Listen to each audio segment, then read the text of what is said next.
हाँ तो नमस्कार दोस्तों, मैं रोहित कुमार आपका स्वागत करते हैं मैट्रिक एग्जाम वाला चैनल पर। आप लोग इस चैनल को सब्सक्राइब कीजिए। आप लोगों के लिए मैं इसी तरह का कंटेंट लाता रहूँगा। आज की वीडियो में हम लोग हिंदी चैप्टर 1 ऑब्जेक्टिव क्या है, हिंदी चैप्टर 1 ऑब्जेक्टिव क्या पढ़ने वाले हैं, ऑब्जेक्टिव पढ़ने वाले, ठीक है, ऑब्जेक्टिव पढ़ने वाले। और ऑब्जेक्टिव एग्जाम में क्या है, एग्जाम में आधा पूछा जाता है, क्या, हाफ हाफ पूछा जाता है। जैसे आपको 100 ऑब्जेक्टिव दिया जाएगा, क्या 100 ऑब्जेक्टिव दिया जाएगा, तो 100 में से आपको कितना बनाना है, 50 बनाना है एग्जाम में। तो आज हम लोग आज पार्ट नंबर क्या है, पार्ट 1 पढ़ने वाले हैं, पार्ट वन। और इसमें जितना बताएंगे आपको हम जितना बताएंगे उसी में से आपको पूछा जाएगा। और मैं वादा के साथ बोलता हूँ कि इसी में से आपको रहेगा। और तो चलिए हम लोग क्या करते हैं, स्टार्ट करते हैं अपने क्लास को, क्या करते हैं, स्टार्ट करते हैं, ठीक है। तो चलिए हम लोग बढ़ते हैं। फर्स्ट हमारा प्रश्न क्या है, प्रश्न को ध्यान से पढ़िएगा। प्रश्न हमारा क्या है कि प्रश्न ये रहा मेरा कि श्रम विभाजन और जाति प्रथा गद्य की कौन सी विधा है।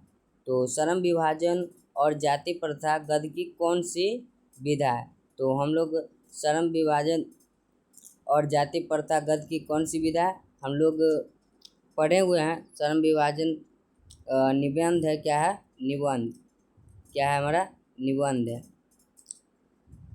क्या है, निबंध। ऑप्शन नंबर सी हो जाएगा हमारा राइट आंसर। क्या हो जाएगा, ऑप्शन नंबर सी हो जाएगा हमारा क्या, राइट आंसर हो जाएगा, ठीक है, ऑप्शन नंबर सी। और दूसरा प्रश्न देखते हैं हमारा क्या है, दूसरा क्वेश्चन हमारा क्या है। चलिए दूसरा क्वेश्चन पढ़ते हैं हम लोग।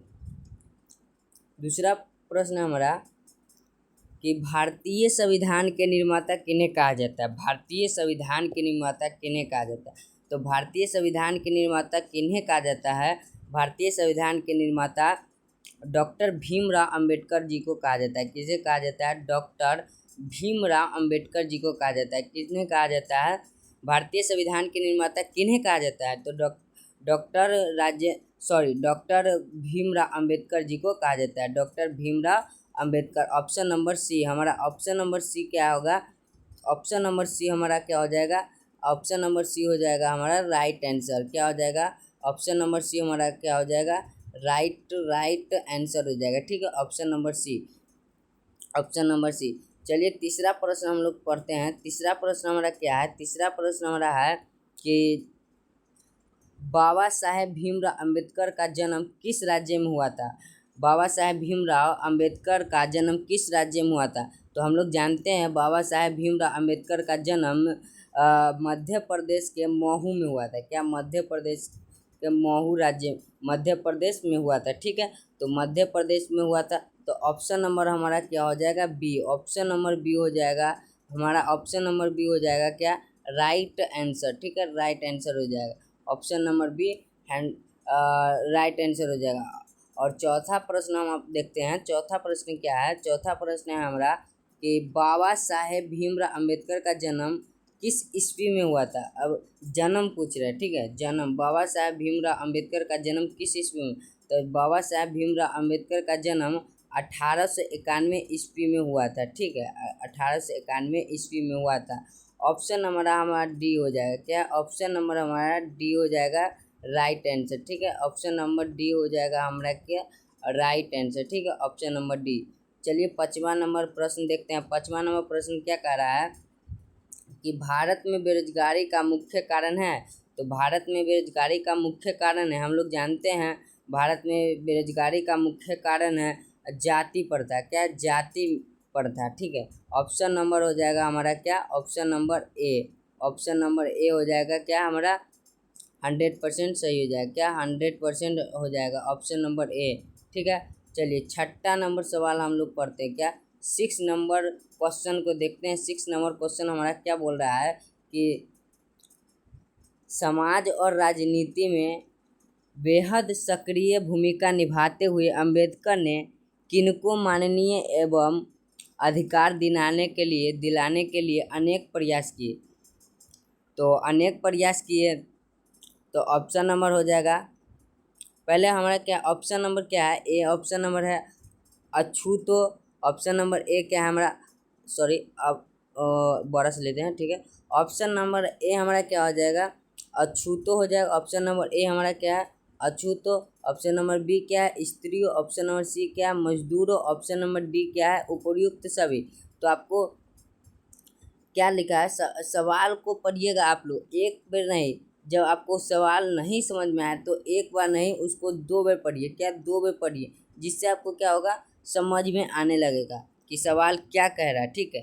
तो और हिंदी है, हिंदी में बच्चा क्या लाता है, 100 आउट ऑफ 100 लाता है, ठीक है। 100 आउट ऑफ 100 लाता है। तो आप लोग इसमें क्या कीजिएगा, आराम से। और ऑब्जेक्टिव तो 50-50 लाता है, क्या 50/50 लाता है, ठीक है।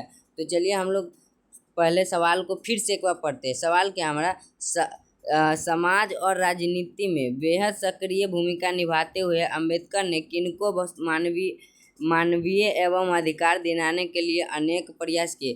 तो समाज और राजनीति में बेहद सक्रिय भूमिका निभाने के लिए डॉक्टर भीमराव अम्बेडकर जी ने मानवीय अधिकार दिलाने के लिए अछूतों, स्त्रियों, मजदूरों, उपर्युक्त सभी को क्या, उपर्युक्त सभी। ऑप्शन नंबर डी होगा हमारा right answer. Option number D हो जाएगा हमारा क्या, राइट आंसर हो जाएगा। Option number D right answer हो जाएगा। सभी को क्या किए थे, मानवीय अधिकार दिलाने के लिए प्रयास किए थे, ठीक है। ऑप्शन नंबर डी हो गया। अब चलिए 7वां नंबर प्रश्न हमारा क्या है, 7वां नंबर प्रश्न को हम लोग पढ़ते हैं। 7वां नंबर प्रश्न है कि संविधान निर्माता अम्बेडकर के अनुसार आदर्श समाज किस पर आधारित होना चाहिए। संविधान निर्माता अम्बेडकर के अनुसार आदर्श समाज किस पर आधारित होना चाहिए। तो संविधान निर्माता अम्बेडकर के अनुसार आदर्श समाज हम लोग जानते हैं कि स्वतंत्रता क्या है, स्वतंत्रता, समता, भ्रातृत्व और उपर्युक्त सभी। तो ऑप्शन नंबर हमारा डी हो जाएगा। क्या option number D right answer. Option number D हो जाएगा, ऑप्शन नंबर डी, ठीक है। ऑप्शन नंबर डी हो जाएगा उपर्युक्त सभी। चलिए 8वां नंबर प्रश्न को देखते हैं। 8वां नंबर प्रश्न हमारा क्या कह रहा है कि 8वां नंबर प्रश्न क्या कह रहा है कि भीमराव अम्बेडकर किस विडंबना की बात करते हैं, ठीक है। मोस्ट क्वेश्चन है, मोस्ट VVI क्वेश्चन है, क्या VVI। ऐसे तो सब VVI है, लेकिन बहुत पूछे जाने वाले सवाल है, ये पूछ सकता है, ठीक है। इस साल पूछ भी सकता है, ठीक है। तो भीमराव अम्बेडकर किस विडंबना की बात करते हैं। भीमराव अम्बेडकर बात करते हैं इस युग में भी जातिवाद के पोषकों की कमी नहीं है। ये ऑप्शन नंबर ए हमारा क्या हो जाएगा, ऑप्शन नंबर ए हो जाएगा राइट आंसर। क्या हो जाएगा, ऑप्शन नंबर ए हो जाएगा हमारा राइट आंसर, ठीक है। चलिए 9वां नंबर सवाल देखते हैं। 9वां नंबर सवाल क्या है, 9वां नंबर सवाल कह रहा है आधुनिक सभ्य समाज श्रम विभाजन को आवश्यक क्यों मानता है। तो आधुनिक सभ्य समाज श्रम विभाजन को आवश्यक क्यों मानता है। तो आधुनिक सभ्य समाज श्रम विभाजन को आवश्यक इसलिए मानता है कार्य कुशलता के लिए। क्या ऑप्शन नंबर ए हमारा क्या हो जाएगा, ऑप्शन नंबर ए हो जाएगा हमारा राइट आंसर, ठीक है। ऑप्शन नंबर ए हो जाएगा हमारा राइट आंसर, ठीक है। कार्य कुशलता के लिए आवश्यक मानते हैं, ठीक है। 9वां नंबर सवाल देख लिया। अब 10वां नंबर प्रश्न को हम लोग देखेंगे। 10वां नंबर प्रश्न हमारा क्या कह रहा है कि श्रम विभाजन और जाति प्रथा पाठ बाबा साहेब के किस भाषण का संपादित अंश है, किस भाषण का संपादित अंश है। तो देखते हैं ऑप्शन नंबर ए हमारा क्या है, the castes in India their mechanism, ठीक है। ऑप्शन नंबर बी हमारा क्या है, genesis and development. Option number C हमारा क्या, annihilation of caste. Option number D है हु आर शूद्राज। तो ऑप्शन नंबर क्या है, ऑप्शन नंबर सी हो जाएगा हमारा क्या, ऑप्शन नंबर सी हो जाएगा हमारा annihilation of caste, right answer हो जाएगा। क्या हो जाएगा, ऑप्शन नंबर सी राइट क्या हो जाएगा, राइट आंसर हो जाएगा, ठीक है, राइट आंसर। चलिए 11 नंबर क्वेश्चन को हम लोग देखते हैं। 11 नंबर क्वेश्चन हमारा क्या कह रहा है कि कि भीमराव अंबेडकर के मुख्यतः प्रेरक व्यक्ति रहे हैं। तो भीमराव अंबेडकर के मुख्यतः प्रेरक व्यक्ति क्या है, बुद्ध और क्या है, कबीर, ज्योतिबा फुले, उपयुक्त सभी। तो ऑप्शन नंबर हमारा क्या हो जाएगा, डी। ऑप्शन नंबर डी हो जाएगा राइट आंसर, उपयुक्त सभी। ठीक है, उपयुक्त सभी, उपयुक्त सभी।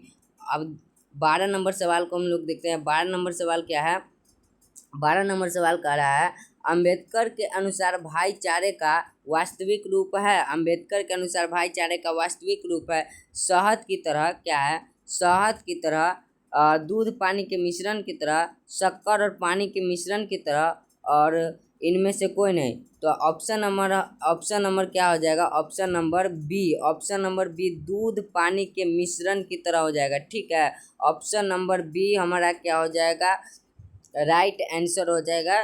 100% सही होगा, 100% बी नंबर। ठीक है, चलिए 13 नंबर सवाल को देखते हैं। 13 नंबर सवाल क्या कह रहा है कि लेखक भारत में बेरोजगारी का एक प्रमुख व प्रत्यक्ष कारण किसे मानते हैं। लेखक भारत में बेरोजगारी का एक प्रमुख व प्रत्यक्ष कारण किसे मानते हैं। ऑप्शन नंबर क्या है, ए है कार्यकुशलता। ऑप्शन नंबर ए हमारा क्या है, ऑप्शन नंबर ए कार्यकुशलता, कार्यकुशलता को मानता है, या जाति प्रथा को, या उद्योग धंधे की कमी, या प्रतिकूल परिस्थितियाँ को। तो कार्य कुशलता को मानता है, या जाति प्रथा, या उद्योग धंधों की कमी, या प्रतिकूल परिस्थिति को। तो लेखक भारत में बेरोजगारी का एक प्रमुख व प्रत्यक्ष कारण जाति प्रथा को, प्रमुख कारण जाति प्रथा को मानते। क्या है, ऑप्शन नंबर बी हो जाएगा हमारा जाति प्रथा। ऑप्शन नंबर बी हो जाएगा हमारा क्या, right answer. Option number B हो जाएगा राइट आंसर। ठीक है, option number B right answer. जाति प्रथा को, जाति प्रथा को क्या प्रमुख व प्रत्यक्ष कारण मानते हैं। ठीक है, चलिए 14 नंबर सवाल को देखिए। 14 नंबर सवाल क्या कह रहा है, जाति प्रथा, क्या जाति प्रथा को श्रम विभाजन मान लिया जाए। यह स्वाभाविक विभाजन नहीं है क्योंकि यह मनुष्य की रुचि पर आधारित नहीं है। यह कथन किस पाठ का है। तो यह कथन हमारे श्रम विभाजन और जाति प्रथा के पाठ का है। श्रम विभाजन और जाति प्रथा। ऑप्शन नंबर बी हो जाएगा हमारा क्या, ऑप्शन नंबर बी हो जाएगा हमारा राइट आंसर। ठीक है, ऑप्शन नंबर बी हो जाएगा हमारा राइट आंसर। ठीक है, चलिए 15 नंबर सवाल को हम पढ़ते हैं। 15 नंबर सवाल क्या है हमारा, 15 नंबर सवाल है जाति प्रथा पेशे का दोषपूर्ण पूर्व निर्धारण ही नहीं करती बल्कि मनुष्य को जीवन भर के लिए एक पेशे में बांध भी देती है। प्रस्तुत गद्यांश के रचनाकार है।